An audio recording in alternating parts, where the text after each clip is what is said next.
고린도전서 16장 13절로 14절까지 말씀 우리 보도록 하겠습니다. 깨어이 믿음의 굳게 서서 남자답게 강건하라. 너희 모든 일을 사랑으로 행하라. 아멘. 사랑해 주님 감사합니다. 오늘 시간에도 주님의 주시는 은혜가 너무나 크고 너무나 놀라운 것만 하나님, 우리는 또 살아가며 그 사랑을 잃어버리고 그 은혜를 잃어버리며 살아갔음을 주님 용서해 주시옵소서. 다시 한번 주 앞에 나아갈 때 우리의 믿음의 인생에 복되고 귀한 삶을 살아갈 수 있는 그런 주 앞에 영광 돌리는 믿음의 귀한 삶들을 살아갈 수 있도록 축복하시고 인도하여 주시옵소서. 예수님 이름으로 기도드리옵나이다. 아멘. 고린도 교회에는 사도 바울이 교회를 창립을 했습니다. 사도 바울이 2차 선교여행을 고린도로 방문을 하게 되고 18개월 동안 그곳에 머물면서 고린도 교회를 세우게 됩니다. 그리고 그곳에서 장막 만드는 직업을 가진 아굴라라 하는 사람과 함께 동업을 하게 되죠. 그러면서 그곳에서 디도 유스도와 또 회당장 그리스보 가족들을 전도하여서 교회를 세워나가는 그런 귀한 일을 하게 됩니다. 이렇게 하나님께 부르심을 받고 선교여행을 가서 고린도 지역에서 복음을 전하고 또 그곳에 교회를 세운 사도 바울이 그곳에 교회를 세우고 나서 아볼로에게 교회를 맡기고 이제 다른 지역으로 갔는데, 고린도 교회가 굉장히 시끄럽고 큰 문제가 생겼습니다. 그 중에 가장 큰 문제는 이제 분파 문제입니다. 사람들이 모여서 우리는 아볼로파다, 우리는 또 사도 바울파다, 또 어떤 사람은 또 아무개파다, 뭐 이런 식으로 해가지고 교회 안에서 당을 짓는 그런 일들이 생겼어요. 그래서 사도 바울이 그들에게 권면을 하고 또 그들에게 그렇게 하면 안 된다라고 지금 편지를 쓰고 있는 것이 고린도 전서와 후서 이렇게 내용들입니다. 근데 고린도서는 우리가 보기에는 전서 후서로만 표현되지만 사실은 네 권의 성경으로 되어 있습니다. 고린도 전서, 그리고 고린도 전서, 그리고 고린도 전서와 후서의 중간에는 고린도 중간서. 중간서는 제가 만들어낸 얘기고, 하여간 네 권의 성경의 고린도 성경 편지 서신을 사도 바울이 고린도 교회를 통해서 보내게 됐습니다. 또 그게 있는 사람들에게 또 사도 바울을 향하여서 문제를 삼은 것이 뭐냐면 그의 사도직의 문제입니다.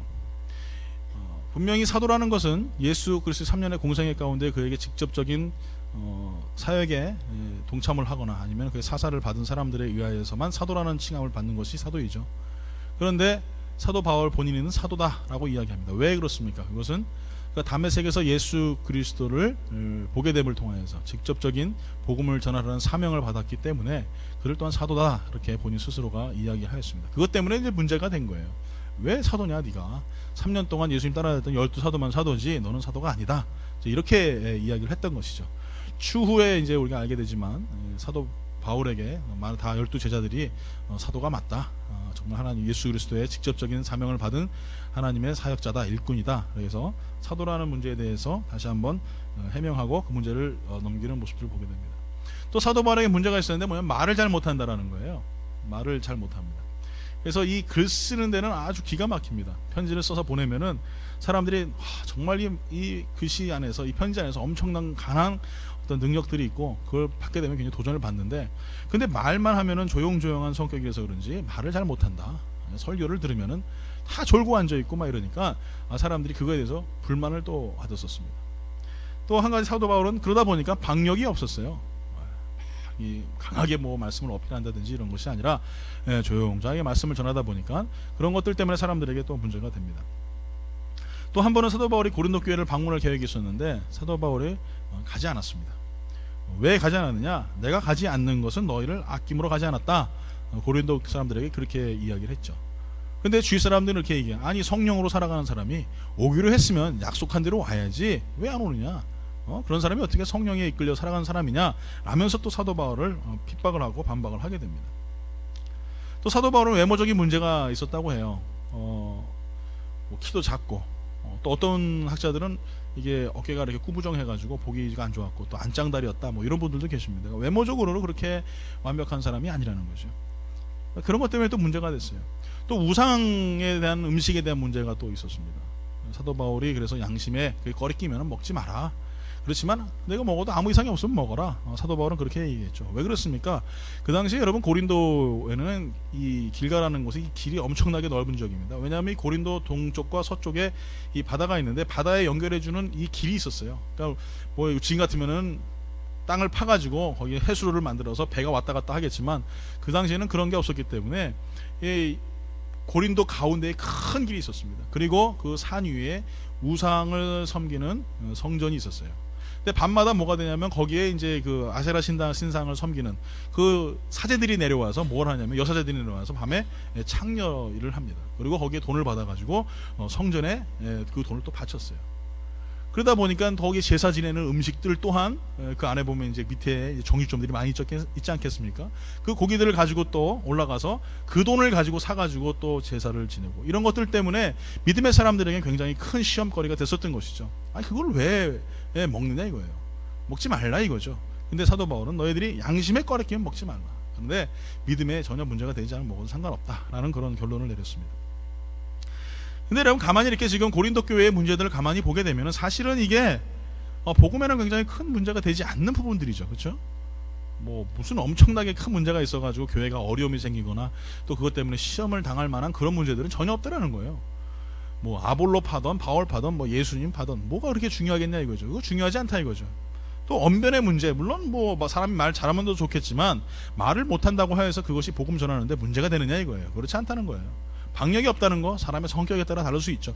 근데 이 모든 것들이 사실은 그렇게 중요한 문제들이 아닌데 고린도 교회에서는 이 작고 보잘것없는 문제를 가지고 굉장히 심각한 문제인 것처럼 교회가 계속적으로 매일마다 시끄러운 문제들이 생겼어요. 서로 싸우게 되고 서로 그것 때문에 알력이 생기게 되고 힘의 겨루기가 생기면서 그러면서 교회가 점점 어려움을 겪는 모습을 당하게 됩니다. 그때에 사도 바울이 고린도 교회를 향하여서 지금 우리가 읽었던 그 말씀을 마지막으로 서신서를 보내면서 안부를 전하는 말씀이 맞습니다. 깨어 믿음에 굳게 서서 남자답게 강건하라. 너희 모든 일을 사랑으로 행하라. 이 말씀이 사도 바울이 이 고린도 교회에게 전하는 고린도 전서의 마지막 메시지입니다. 사랑하는 성도 여러분, 우리가 살아가면서 큰 문제 가지고 그렇게 막 움츠려지거나 큰 문제 가지고 이렇게 막 화들짝 놀래거나 그러는 것보다는 사실은 작은 문제 때문에 더 많은 문제가 생기고 보잘것없는 일들 때문에 갈라서게 되고 그것들 때문에 시험을 당하고 상처를 받을 때가 참으로 많이 있습니다. 특히 말 한마디라든지, 그렇죠? 작은 말 한마디를 딱 던졌는데 하필은 그때 내가 기분이 아주 안 좋았을 때 그런 말 한마디가 내 마음을 막 흔들어 놓고 요동치게 한다는 거예요. 또 어떤 때는 작은 행동 하나가 그 사람에게 상처를 주고 그 사람의 행동을 통하여서 어려움을 겪을 때도 있다는 거예요. 어떨 때는 신앙의 관계 속에서도 서로 간에 아주 등을 돌려버리는 그런 문제까지도 생길 때가 있습니다. 지금 어떻게 보면은 이 고린도 교회의 문제는 아주 큰 문제에서부터 시작된 것이 결코 아닙니다. 사도 바울이 18개월 동안 하나님의 복음을 전하며 고린도의 교회를 세울 때에는 이런 문제가 전혀 없었어요. 그러나 그가 떠나고 나서 이 교회 안에서 힘을 겨루고 힘의 능력이 어떤 이 평행이 무너지다 보니까 그곳에서 사람들이 서로 간에 자기의 입심을 또 자기의 힘을 이야기하다 보니까 결국에는 문제가 생기고 어려움이 생겼다라는 것이죠. 오늘 이 시간에 사도 바울이 우리들에게 말씀하고 있는 것은 오늘 이 시간에 현대 교회인들에게도 가장 필요한 부분들이 아닌가 저는 생각을 합니다. 교회가 시험이 들고 어려움이 겪고 또 교회가 무너지는 이유는 큰 데서 생기는 것이 아닙니다. 아주 작은 부분에서 쓸데없는 것에 신경을 쓰고 보잘것없는 것에 신경을 쓰다 보니까 우리가 살아가면서 집중하지 못하고 살아가다 보니까 결국에는 그것들 때문에 우리의 마음이 흐트러진다는 것이죠. 여러분, 우리가 인생을 달려가면서 한 목적을 향해서 계속적으로 달려간다면은 여러분, 그 누가 주위에 어떤 일이 있든지 간에 그 문제가 생길 수 있겠습니까? 아니죠. 물 위로 걸어오신 예수 그리스도를 베드로가 뭐라고 얘기합니까? 주시여거든 나를 오라 하십시오. 그때 베드로는 엄청난 집중력을 보입니다. 그리고 물 위에서 내립니다. 주님이 오라 하시니 물 위를 내려서 그가 예수님을 향하여 걸어갑니다. 계속적으로 예수님을 바라보고 걸어가면 되는데 그런데 그가 어떻게 됩니까? 나중에는 풍랑을 바라보고 좌우를 바라보니까 빠지게 되는 거예요. 우리의 신앙생활도 마찬가지입니다. 그리스도를 향해서 앞만 보고 나아갈 때는 좌우에 풍랑이 일던 어려움이 있던 이것이 그렇게 중요하지가 않아요. 그런데 내가 자그마한 물이 찰싹 내 볼따기를 때릴 때에 뭐지 이게? 하면서 현실감을 느끼고 그러다 보니까 자꾸 내가 물에 빠지는 그런 경우들을 우리가 많이 겪게 된다는 것입니다. 그래서 오늘 이 시간에 우리가 사도 바울이 이야기하는 것처럼 제발 쓸데없는 것에 신경 쓰지 말고 너희가 오직 그리스도만 바라봐라. 오직 예수님만 바라보라고 하시는 이 말씀의 메시지를 다시 한번 우리가 바라보면서 우리가 말을 잘하건 아니면 박력이 없건 아니면 키가 작고 외모가 못생겼어도 중요한 것은 뭐냐? 내가 예수 그리스도를 바라보며 살고 있느냐? 그것이 중요하다라고 지금 사도 바울은 말하고 있는 것이에요. 첫 번째 사도 바울은 우리에게 주시는 말씀은 무엇이냐? 깨어있으라는 것입니다. 제발 좀 내가 너에게 말하는데 쓸데없는 정신 팔지 말고 깨어 좀 있어라. 그만 좀 졸고 그만 좀 자고 깨어있으라 말하는 것이죠. 여러분, 우리가 영적 침체에 빠질 때는요, 잠을 잘 때입니다. 영적으로 기도 생활도 안 하고 말씀도 안 읽고 예배 생활 등한시하면은 영적으로 다 졸 수밖에 없어요. 그럴 수밖에 없습니다. 그것이 결론입니다. 마귀의 전략이 뭔 줄 아십니까? 쓸데없는 데 자꾸 신경 쓰게 만들어요. 내 사방의 모든 내용들을, 삶들을 갖다가 신경을 다 분산시켜 버립니다. 여러분, 사자를 훈련시킬 때 어떻게 하는 줄 아십니까?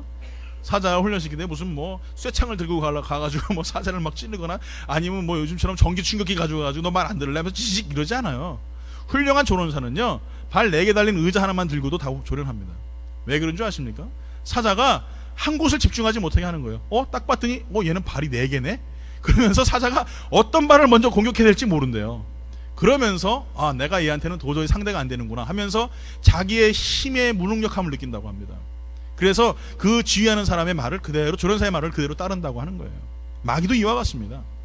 우리에게 수많은 문제를 뻥뻥 터지게 만들어요. 여기도 터지고 저기서도 터지고, 자녀 문제 생기고, 사업에 문제 생기고, 직장에 문제 생기고, 만나는 사람마다 다 날 어렵게 하고, 왜 이렇게 고통스럽게 하는지 몰라요. 집중하지 못하게 하는 거예요. 예수님을 바라보지 못하게 하는 거예요. 그리고 그렇게 따지죠. 주님, 나는 왜 이렇게 힘들죠? 그럴 때 깨어있으라는 거예요. 그 어려움이 닥칠 때에 정신없이 분주하고 바쁠 때에 깨어있으라고 말하고 있는 거예요. 오늘 사랑하는 성도 여러분, 깨어있다면 우리는 어떻게 되겠습니까? 세상 풍조를 따라가는 사람이 아닙니다. 세상이 주는 교훈과 그 안일함에 자기 중심적으로 살아가는 사람이 결코 아니라는 것이죠. 오직 그리스도를 바라보면서 그분을 소망하면서 나아가는 것이에요. 여러분, 우리 성경에 나오는 지혜로운 5처녀와 어리석은 5처녀의 비유를 너무나 잘 알고 있습니다. 지혜로운 5처녀와 어리석은 5처녀의 공통점이 무엇입니까? 똑같이 등불과 기름을 준비했다는 것이에요. 그리고 그들은 껌껌한 어두운 밤에 같이 있었고요. 그리고 그들은 다 같이 졸았고요. 그들은 다 같이 잤습니다. 그런데 왜 어리석은 5처녀는 혼인잔치에 들어가지 못하고 지혜로운 5처녀는 예수님의 그 혼인잔치에 들어갈 수 있었을까요? 결론은 하나죠. 기름을 준비했다는 거예요. 어리석은 자는 기름 준비하지 못하고 어리석은 지혜로운 사람은 기름을 준비했다는 것이죠. 여러분, 우리가 분명히 알아야 될 것은 우리의 힘으로 깨어있을 수 없습니다. 어둡고 깜깜하면 누구나 다 피곤함을 느끼고 어려움을 느끼기 때문에 다 잘 수밖에 없어요. 여러분, 여기서 시험 당하고 어려움 당하고 환난 풍파 당하는데 나는 그렇지 않고 긍정적으로 살아갈 수 있습니다. 나는 자신 있게 이 모든 것을 헤쳐나갈 수 있습니다. 이런 사람이 있습니까? 저도 자신 없어요. 그런데 똑같이 어두운 곳이고 똑같이 답답한 곳이지만, 그렇지만 중요한 것은 뭐냐? 내 힘이 아닌 성령의 기름을 가지고 내가 세상을 이기며 나아갈 수 있는 거라는 것이에요. 오늘 여러분이 우리가 이 세상에 하나님이 주시는 깨어있음 속에서 하나님이 우리에게 깨어있으라고 말씀하시는 이 메시지를 바라보면서 내가 깨어있을 때에 나의 힘으로 깨어있느냐, 아니면 내가 성령의 힘을 가지고 깨어있느냐, 이건 굉장히 중요한 것입니다. 낮이 밝을 때는 누구나 다 깨어있죠. 그때까지 누워있으면 게으른 사람 아니겠습니까? 그런데 어두운 깜깜한 밤이 되면 누구나 다 졸 수밖에 없는 거예요. 그 속에 들어가서 다 자는 게 당연한 것입니다. 그런데 정말 그때에, 예수님이 오시는 그때에 내가 깨어서 기름 준비하여서 성령의 기름을 잘 준비하여서 믿음으로 승리할 수 있느냐, 오늘 이것은 우리가 성령의 기름을 가지고 살아가고 있느냐, 성령의 그 은혜를 가지고 살아가고 있느냐가 중요한 것입니다. 여러분들에게 묻습니다. 여러분들 정말 오실 예수 그리스도 앞에서 깨어있으며 성령으로 준비하는 성도로 살아가십니까? 정말 내가 깨어서 주님 오실 예수님을 바라보며 소망하고 있습니까? 오늘 여러분, 분명한 것은 우리의 주위의 모든 사물들, 환경들, 내가 보고 있는 이 모든 것들은 예수님이 오시는 그 순간 다 없어진다는 거예요. 하나님의 새로운 땅과 새로운 하늘이 이 땅 가운데 도래하는 것입니다. 주님과 함께 우리는 왕노릇하며 살아가는 것입니다. 그때에 그 기쁨과 그 환희를 느끼기 위해서는 어떻게 되느냐? 깨어 있으라는 거예요. 고린도 교회를 향하여서 사도 바울이 계속적으로 이해하는 것처럼, 제발 너희가 쓸데없는 곳에 정신 팔지 말고 어둡고 답답한 곳에 낙심하고 한숨 쉬지 말고 제발 깨어 있어라. 왜? 주님 오실 날이 얼마 안 남았다는 것이죠. 오늘 사랑하는 성도 여러분, 우리가 알아야 될 것은, 분명한 것은 믿음의 사람들은 깨어 있어야 되는 것이 당연한 것입니다. 깨어 있어야 되는 것이 당연한 것이에요. 오늘 시간에 여러분 깨어서 항상 주님 앞에 나아갈 때에 주님이 우리를 부르시는 그날까지 여러분 승리할 수 있는 성도가 되길 예수 이름으로 축원합니다. 베드로전서 5장 8절에 말하죠. 근신하라 깨어라 너희 대적마귀가 우는 사자와 같이 두루 다니며 삼킬 자를 찾나니 이렇게 말씀하고 있어요. 깨어라 근신하라. 오늘 사랑하는 성도 여러분, 우는 사자가 삼킬 자를 찾아서, 삼킬 자가 어떤 자예요? 신앙생활 잘하고 있는 사람이에요. 예수 잘 믿고 있는 사람이에요. 복음 안에 단단히 서가려고 노력하는 사람이에요. 그런 사람 잡아먹으려고 악한 영이 계속적으로 공격한단 말이에요. 제발 너희 깨어있지 않으면, 근신하지 않으면 언젠간 넘어진다. 조심해라. 베드로 사도가 말하고 있지 않습니까? 오늘 사랑하는 성도 여러분, 우리가 신앙생활 아무것도 모르고 예수님 모를 때는요, 잘 시험 안 들어요. 그렇죠? 하나님 잘 모르고 때는 그냥 대충 다 넘어가는데, 어느 정도 신앙의 자리에 올라가고 신앙생활 좀 어느 정도 잘 하고 나면은 그때서부터 무엇인가 시험이 들기 시작해요. 그렇죠? 주위 사람들한테 어려움을 당하거나 아니면 목사님한테 아니면 성도님들한테 상처를 받거나 그런 경우들이 너무나 많다는 것이죠. 그럴 때 우리는 어떻게 해야 되냐? 그거 아무것도 아니라는 거예요. 누굴 바라봅니까? 예수님 바라보는 거예요. 깨어서 정신 차려서 우는 사자가 나를 공격하는구나, 악한 영이 나를 공격하는구나, 내가 깨 있어야 되겠다. 단단히 내 마음을 붙잡으라는 말이죠. 오늘 사랑하는 성도 여러분, 깨어있음을 통하여서 오실 예수 그리스도 앞에 지혜로운 사도처녀와 같이 여러분 기름 준비 잘하여서 아름답고 귀한 혼인잔치에 참여할 수 있는 믿음의 성도들 되길 예수의 이름으로 축원합니다. 두 번째도 사도 바울은 고린도 교회에 이렇게 얘기합니다. 굳게 서 있어라. 굳게 서 있어라. 현대인들의 가장 큰 문제는 무엇입니까? 자기 중심적이라는 거예요. 모든 사물을 바라볼 때에 자기 중심적으로 해결합니다. 내가 원하는 대로 이해하려고 하고요, 내가 원하는 대로 해석하려고 하고요, 내가 원하는 대로 그것을 갖다가 풀으려고 합니다. 그러다 보니까 말씀도 내가 원하는 대로 해석하려고 해요. 성경도 내가 원하는 대로 해석하려고 해요. 많은 기독교인들이, 현대인들이 물어보면 제일 싫어하는 게 뭐냐면 회개하라는 단어래요. 회개해라. 제일 싫어한답니다. 왜 꼭 그런 얘기 해야 되냔 말이죠. 좋은 얘기 참 많은데 왜 회개하란 말이죠. 여러분 알아야 될 것은 내가 회개하지 않으면 주님을 만날 수가 없어요. 왜 그렇습니까? 하나님은 거룩하시고 죄가 없으신 분이세요. 죄가 없으신 분이신데 우리는 어떻습니까?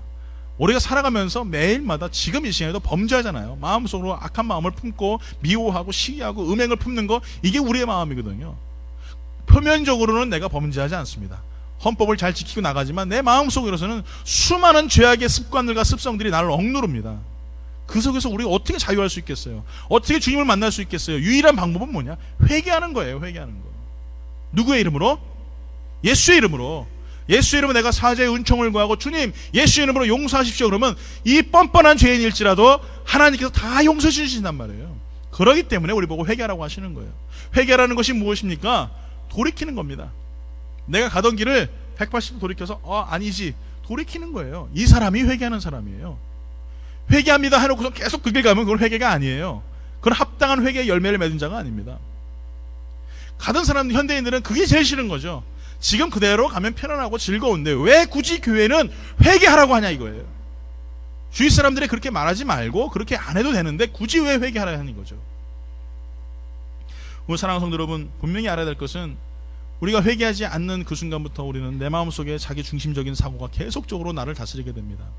하나님도 내 마음대로 정죄해요. 하나님은 이렇게 생기셨어 하면서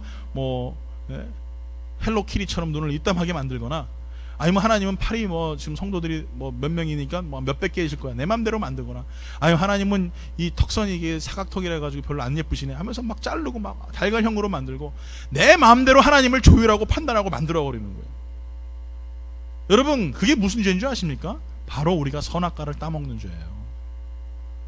하나님은 하나님 그대로 섬겨야 될 줄 믿습니다. 말씀 그대로 섬겨야 될 줄 믿습니다. 그분이 하나님이시고 말씀이 하나님이세요. 그렇기 때문에 우리는 말씀을 지켜나가고 그 말씀 위에 살아가는 믿음의 삶을 살아가야 되는데, 오늘 이 시간에 여러분 우리가 말씀 가운데 살아가지 않게 되면 언제든지 다 넘어질 수밖에 없는 것이죠. 어떤 사람은 집을 지을 때 모래 위에 짓는 사람이 있습니까? 아닙니다.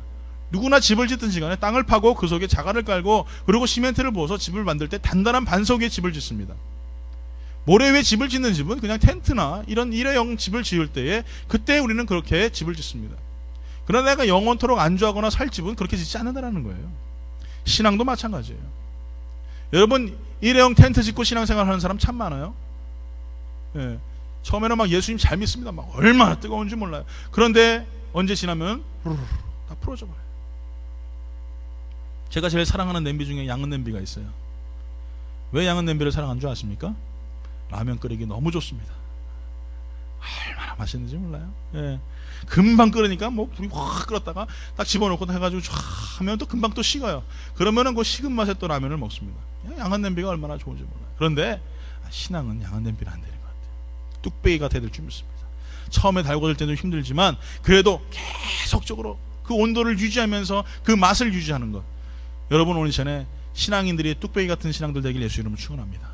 변함없는 신앙, 날마다 그리스도를 사랑하며 오직 주님만 바라보는 신앙, 그게 바로 굳게 믿음 위에 서는 신앙이라는 것이에요. 모진 풍파가 치고 어려움이 닥쳐서 낙심할 수밖에 없는데, 저 사람 쓰러질 수밖에 없는데, 그런데도 일어난단 말이에요. 왜요? 왜 일어날 수 있어요? 바로 굳건한 반석 위에 서 있기 때문에 그래요. 말씀 위에 서 있기 때문에 결코 넘어질 수가 없는 거예요. 넘어졌을지라도 실패한 것 같지만 그래도 하나님 다시 일으켜 세워주시는 거예요. 왜? 말씀 위에 섰으니까.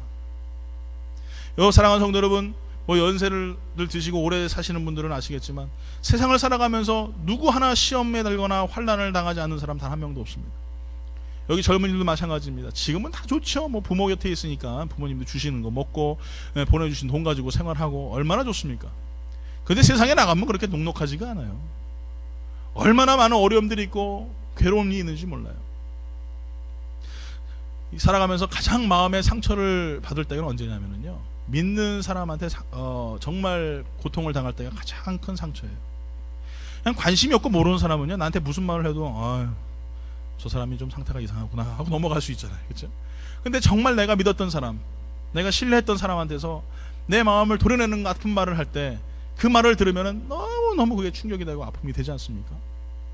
그렇지만 그럴 때에도 우리는 말씀으로 하나님을 조명해 나가는 거예요. 말씀으로 다시 한번 하나님 앞에 위로함을 받는 것이에요. 그게 바로 굳게 믿음의 반석 위에 쓴 사람이라는 사실을 기억하길 예수의 이름으로 축원합니다. 말씀대로 산다는 것은요, 말씀이 내 안에 계시고 말씀이 내 밖에 계신다라는 의미입니다. 그것은 바로 내가 말씀 속에 들어가 살아가는 것이에요. 그분이 가라 하면 가고요, 그분이 멈추라 하면 멈추고요, 그분이 뛰라 하면 뛰는 것이에요. 그게 말씀대로 살아가는 사람이에요. 말씀을 내 마음대로 해석하지 마십시오. 어떤 사람은 난해한 성경 구절을 내 마음대로 해석하는 사람들이 있어요. 내 편한 대로 요리하고 내 편한 대로 이해하려고 합니다. 굉장히 위험한 거죠. 하나님 말씀은 내 마음대로 해석해야 되는 부분이 아니에요. 하나님 말씀은 말씀대로 받아야 될 줄 믿습니다. 그렇기 때문에 오늘 이 시간에 우리가 분명히 붙잡고 나아갈 것은 결코 내가 모래 위에 집을 짓는 자가 되지 말자. 내가 굳건한 반석 위에 하나님 앞에 집을 짓고 굳게 서서 어떤 어려움과 낙심한 일이 있을지라도 담대히 주님 앞에 나갈 수 있는 믿음의 삶을 살자라는 결단이 우리 삶 가운데 있어야 될 줄 믿습니다.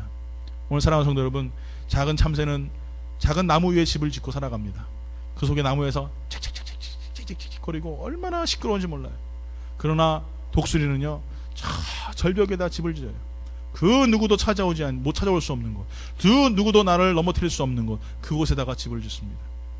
오늘 사랑하는 성도 여러분, 저 높은 산성 위에 하나님 앞에 아름답고 귀한 복음의 집을 짓고 살아갈 수 있는 독수리와 같은 신앙인들 되기를 예수 이름으로 축원합니다.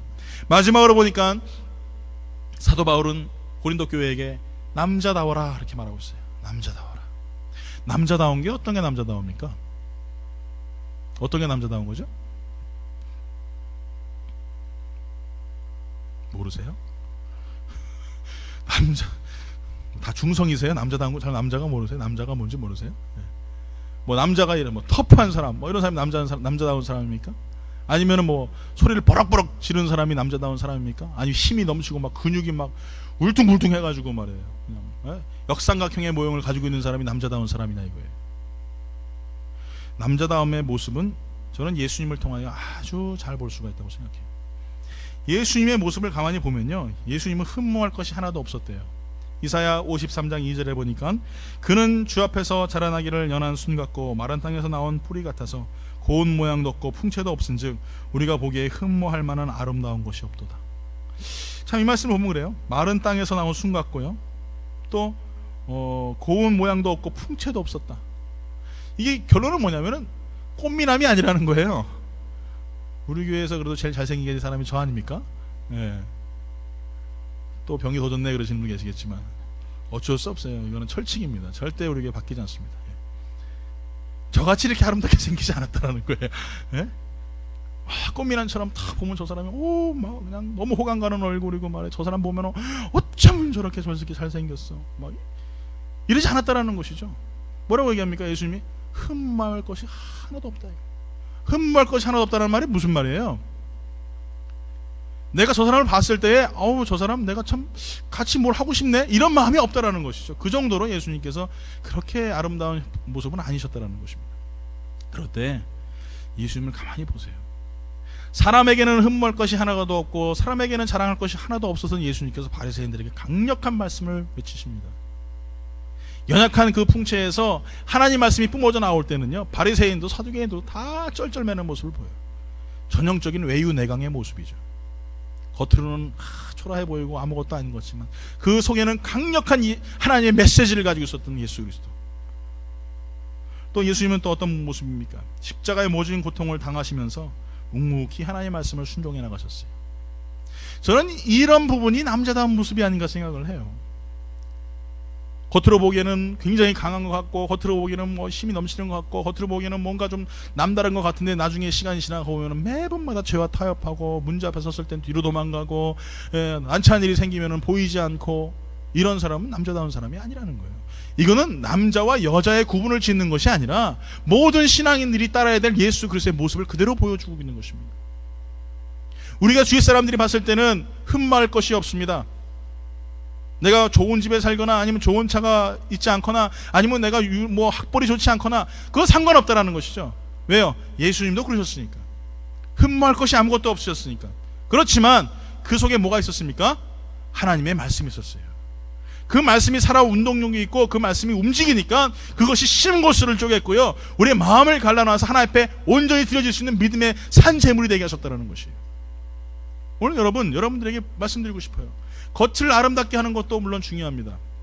당연히 그렇게 해야죠. 왜요? 사람은 겉을 보니까, 사람은 외모를 보니까. 그렇지만 더 중요한 것은 그 외모보다 내 안에 하나님이 좌정하고 계시는가, 내 안에 성령님이 나와 함께 계시는가.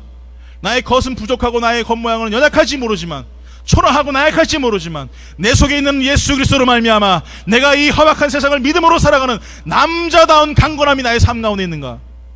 여러분, 그것이 여러분들의 삶 가운데 진정한 메시지가 되길 예수 이름으로 축원합니다. 오늘 사랑하는 성도 여러분, 남자다움이라는 것은요, 장성한 믿음의 분량에 이르기까지 성장한 사람이 바로 남자다운 사람인 것입니다. 어린아이를 보고 여러분 남자답다 뭐 이러지 않잖아요. 젖병 물고 다니면서 얘를 보면서 야, 넌 참 남자다운데? 너 참 저렇게 남자답니? 이러지 않잖아요. 아이고 애기구나, 어린아이구나, 그런단 말이에요. 신앙인들도 마찬가지 아니겠습니까? 예수 잘 믿으면은 저 사람 보면 어떠세요? 존경하고 정말 내가 뭔가 저분한테 뭔가 좀 배웠으면 좋겠다 이런 마음이 생기지만, 그냥 맨날 어린아이 같이 징징거리고 쫓아다니면서 베이비시시나 해달라고 그러고 이러면은 그 사람 보면서 우리 뭐라고 얘기해요? 아유, 아직 어린아이 신앙 같구나 라고 이야기한단 말이죠. 오늘 사도 바울은 고린도 교회에게 이렇게 얘기하고 있는 것이에요. 그만 좀 징징거리고 남자답게 좀 살아가라 이거예요. 믿음의 반석에 단단히 서서 하나님 말씀을 가지고 이제는 너희가 상한 심령들을 캐리어하고 그들에게 하나님 말씀을 전하는 장성한 남자다운 신앙이 되라라고 말씀하고 있는 거예요. 오늘 여러분 다시 한번 우리의 모습을 돌아봤으면 좋겠습니다. 우리 삶 가운데 다시 한번 고린도 교회처럼 날마다 내 속에서 하나님을 바라보지 아니하고 세상을 바라보는 잘못된 습관들 때문에, 집중하지 못하는 이 습관들 때문에 장성한 믿음의 분량에 이르지 못하는, 남자답지 못하는 신앙인을 살아가고 있다면 다시 한번 나는 하나님 앞에 장성한 분량에 이른 믿음의 사람으로 살아갈 수 있게 해달라고 우리가 기도할 수 있는 그런 믿음의 성도들이 되어야 될 줄 믿습니다. 여러분, 우리가 언제까지 앉아서 유한 음식만 먹겠습니까? 이제는 단단한 음식도 먹어야 되지 않겠습니까? 그 단단한 음식을 먹고 그 말씀 가운데 단단히 서가야 되지 않겠습니까? 반석에 서가야 되지 않겠냐 이거예요. 그래야 주님 앞에서 우리도 떳떳하고 그래도 무엇인가 주님 앞에 했다라고 이야기할 수 있지 않겠냐 이거예요. 오늘 사랑하는 영광교회 성도 여러분, 여러분들은 주님의 사명받은 부름받은 하나님의 택한 백성인 줄 믿습니다. 여러분 철저히 말씀 앞에 굴복하시고 그 말씀 앞에 다시 한번 내 모습을 온전히 드림을 통하여서 내가 그리스도 앞에 산재물로 드려질 수 있는, 그리스도만 주목하고 예수님만 집중할 수 있는 그런 성도가 되길 예수 이름으로 축원합니다. 어떤 회장 비서실장이 수년간 지낸 사람이 있어요. 큰 회장의 비서실장으로 지냈으니까 뭐 그 회장님의 모든 문제들이라든지 뭐 이런 사생활에는 잘 알겠죠. 그분이 이런 얘기를 합니다. 회장님이 이제 직원이 아파서 병원에 입원했거나 아니면 누가 직원이 죽게 되면은 그 부서장을 부른다고 해요. 그럼 부서장을 불러서 지갑에서 돈을 턱 꺼내주면서 이거 가지고 직원들 위로해주라고, 그 집안 위로해주라고 하면서 이렇게 뭐 조의금이라는 부주금을 이렇게 준답니다. 근데 사실은 지갑에 돈을 꺼내서 줄 때 이 회장님은 자기가 얼마가 이 지갑에 있는지를 알고 있대요. 그렇지만 모르는 것처럼 준다고 합니다. 근데 많은 부서장들이 대부분의 사람들이 그 돈을 받고 그냥 잔돈만 이렇게 갖다 준다고 해요. 비서실장이다. 그럼 나중에 어떤 부서장은 또 와가지고 계산을 해가지고 뭐 행사비는 얼마였었고 음료수는 얼마였었고 차량 가스비는 얼마였었고 다 조밀조밀하게 종이에다 적어가지고 잔돈 얼마입니다 하고 비서실장한테 그 돈을 준답니다. 그럼 비서실장이 그것을 받아가지고 다시 회장님한테 갖다 준대요. 그리고 그대로 전달해 준답니다. 그럼 그 회장님이 그 사람 참 철두철미하구만 하고 지나간대요. 그런데 이 철두철미하구만 이 한마디가 뭐냐면 임원심사의 1차 그 면접에 패스한 거라고 합니다. 그리고 나서 임원심사 해가지고 다른 사람들 다 면접을 봐요. 그런데 그 중에 분명히 이 회장님이 저 사람 철두철미하고만 했던 사람들은 100% 임원심사에서 다 떨어진다는 거예요. 희한하지 않습니까? 근데 얼마 있다가 다시 회장님이 지나가면서 비서실장한테 물어본대요. 아니 그때 했던 임원들 어떻게 잘 지내고 있나? 그러면은 그때 이제 비서실장이 얘기한답니다. 이분은 이렇게 해가지고 지금 뭐 너무 힘들어하고 그들 임원심사 떨어지는 것 때문에 낙심하고 일도 제대로 못하고 있습니다. 또 이런 사람이 있는가 하면은 그분은 그때 너무 열심히 아직까지도 직원들하고 열심히 잘 일하고 있습니다. 그렇게 얘기를 한대요. 그러면 그때 이 회장님이 또 이야기한대요. 그러면 그 임원 저기 시리아로 보내. 이런다는 거예요. 아니 어떻게 자기가 생각했던 사람인데 그 사람을 임원심사에 떨어뜨리고 그리고 그 사람을 시리아 건설 현장으로 보낸다고 하는 거예요.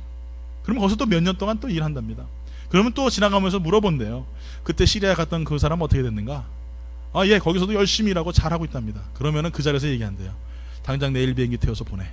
그리고 바로 상무로 입사를 시킨다고 하는 거예요. 오늘 사랑하는 성도 여러분, 전 이 얘기를 들으면서 이 일을 진행한 회장도 대단하지만 이렇게 일을 함을 통하여서 좋은 임원의 자리까지 올라갈 수 있는 이 사람의 모습에 다시 한번 도전을 받습니다. 그 사람이 원했던 건 돈이 아니에요. 그 사람이 원했던 거는 임원이 되거나 아니면 유능한 사람이 되거나 아니면 승진을 해가지고 다른 사람들이 어깨를 뻐기고 이렇게 살아가는 것이 아니에요. 그 사람은 작은 일에 집중했습니다. 거기에 충성했습니다. 작은 일에 충성하다 보니까 주위에 어떤 환경이 오든 그것이 중요한 게 아닌 거예요. 그 한 일에만 집중을 하다 보니까 내가 어려움을 당해도 그것이 나의 즐거움이 되고요, 고통을 당해도 그것이 나의 기쁨이 됐다라는 것이에요. 그러다 보니 주위 사람들 앞에서 어떻게 되겠어요? 기쁨으로 일을 하게 되고 즐거움으로 일을 하게 되고 최선을 다해서 일하게 되고 결국에는 회장께서 불러다가 그 사람을 임원의 자리에 올리는 그런 자리까지 되지 않겠냐 이거예요. 오늘 여러분들에게 부탁드립니다. 작은 일 하는 거 겉보기엔 아무것도 아닌 것 같죠. 그러나 작은 일에 충성한 자가 큰 일도 행할 줄 있을 줄 믿습니다. 작은 곳에 내가 집중하고 하나님 바라보며 나아갈 때에 우리 승리하는 믿음의 인생을 살아갈 줄 믿습니다. 작은 거 못하는 사람이 큰 일 하는 거 저는 절대 본 적이 없어요. 작은 곳에 내가 목숨을 걸고 그것에 내가 주님 앞에 집중하며 나아가는 자들에는 분명히 하나님께서 언젠가는 뽑으셔가지고 하나님의 놀라운 일들을 감당할 수 있는 능력 있는 일꾼으로 삼아주실 줄 믿습니다. 오늘 여러분 우리 환경이 지금 초라하고 연약할 수도 있어요. 지금 겉보기는 어떻게 보면 저 시리아 건설 현장에 하나님께서 날 보내시는 것 같기도 합니다. 어느 때 하나님께서 임원 심사에 날 떨어뜨린 것 같기도 해요. 제가 요즘에 그런 마음이 들 때가 너무나 많아요. 하나님 도대체 왜 그러세요? 하는 마음이 들 때가 있어요. 그렇지만 그래도 기쁜 마음으로 주님 앞에 눈물을 흘리며 씨를 뿌리는 자는 기쁨으로 단을 거둘 줄 믿습니다. 오늘 사랑하는 성도 여러분, 결코 여러분 삶 가운데 우리를 넘어뜨리고 시험에 들게 하는 사소한 문제 때문에 낙심하거나 좌절하거나 그것 때문에 고통스러워하지 마십시오. 오직 예수님만 바라보십시오. 그분만 소망하십시오. 그분만 집중하며 나아갈 때에 우리는 승리하는 믿음의 삶을 살 줄 믿습니다. 사도 바울이 얘기합니다. 깨어있어라, 굳게 서라, 남자답게 강건하라. 오늘 사랑하는 성도 여러분, 이것이 여러분의 삶 가운데 메시지가 되심을 통하여서 오직 주님만 집중하시고 바라봄을 향하여서 하나님 부르시는 그날까지, 저 시온성 그날 우리 앞에 나아가는 그날까지 승리할 수 있는 믿음의 성도들 되기를 예수 이름으로 축원합니다. 우리 시간에 찬양하겠습니다.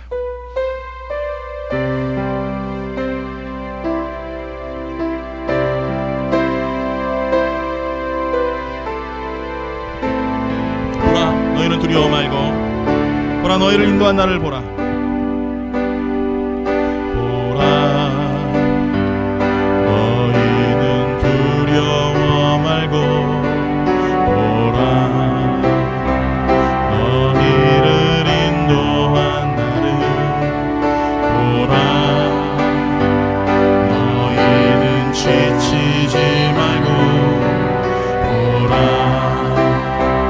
너희를 구원한 나를 너희를 치던 적은 어디 있느냐 너희를 억누르던 원수는 어디 있느냐